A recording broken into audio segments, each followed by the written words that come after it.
சொந்தக்காரங்க யாராவது பேசிட்டு இருக்கும்போது முதுக தட்ட வேண்டியது. அவரும் பார்த்துட்டு சும்மா இருப்பாரா? வயிற்று பிடிச்சி திருக போக நம்ம கார்த்திகோட செருப்பு அவர்கிட்ட மாட்டிக்கிச்சு. கடுப்பான ஒரு செருப்பு ஓங்கிட்டு ஒரே மீதி. சமயக்காரனே, அது என்னோட செருப்பு, உன்னோட செருப்பா அப்படி நான் கண்டிப்பா ஃபுட்பால் விளையாடிட வேண்டியதான். பதிலுக்கு இவரும் செருப்பு எங்கேயா தள்ளி விட்டுருவாரு. நம்ம கார்த்திக் அரவிந்த் சாமி பார்த்து அத்தான் எப்படி இருக்கீங்கன்னு கேட்க, சொல்ல போன அரவிந்த் சாமிக்கு கார்த்திக் யாருன்னே தெரியல. அந்த அளவுக்கு அத்தா மேல பயங்கரமா மரியாதை வச்சிருப்பாரு. கார்த்திக் கிட்ட டைரக்டா கேட்காம மாமா கிட்ட கேட்க ட்ரை பண்றாரு. 20 வருஷம் கழிச்சு ஊருக்கு வந்திருக்க அப்படின்னு.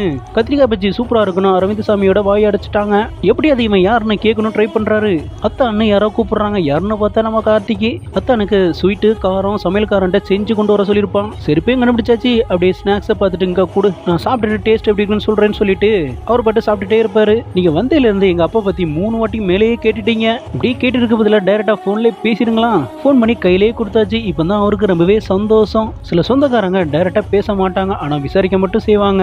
சொந்தக்காரங்களே இப்படிதான் இருப்பாங்க. பேசுன அப்புறமா நல்லா ஜாலியா பேச ஆரம்பிச்சாச்சு. இப்படி 2 பேரும் பேசும்போது இவருக்கு சந்தோஷம் இருக்குதான் செய்யுது. தங்கச்சி அண்ணனுக்காக ட்ரெஸ் வாங்கி கொடுத்துருப்பா. அதை போட்டுட்டு தான் சித்தி பொண்ணோட மேரேஜுக்கு வந்திருப்பாரு. அண்ணன் எத்தனை வருஷம் பார்த்ததுல ரொம்பவே சந்தோஷம். அண்ணன் கொடுத்த கிஃப்ட ஸ்பாட்லயே ஓபன் பண்ணி எனக்கு இதை போட்டு விடுவேன்னு ஆசையே கேட்பா. இதெல்லாம் கேட்கவா செய்யணும். அண்ணன் உட்காந்து தங்கச்சி ஆசைப்பட்ட மாதிரியே செய்யறாங்க. பொண்ணுக்கும் மாப்பிள்ளைக்கும் கையில ரிங்கி மாட்டி விடுறாரு. இப்படி இவர் பாசமா தங்கச்சிக்கு செய்யறத கல்யாணத்துக்கு வந்தவங்க இதை பார்த்துட்டு கண்ணீர் விடுவாங்க பாருங்க. பாக்குறதுக்கே இப்படி ஒரு அண்ணன் கிடைச்சா எப்படி இருக்குன்னு யோசிக்கிற மாதிரியே இருக்கு.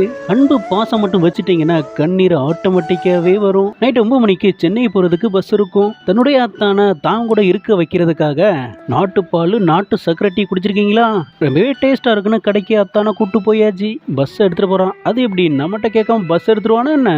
நான் பாத்துக்கிறேன், ஒன்னும் பிரச்சனை இல்ல. டீயும் குடிச்சாச்சு, பஸ்ஸும் போயாச்சு. கடைசியா பஸ்ஸையும் மிஸ் பண்ணியாச்சு. செமையா கடுப்பாயி நாட்டுப்பால் சக்கரை டீ கேட்டனடா வந்துட்ட.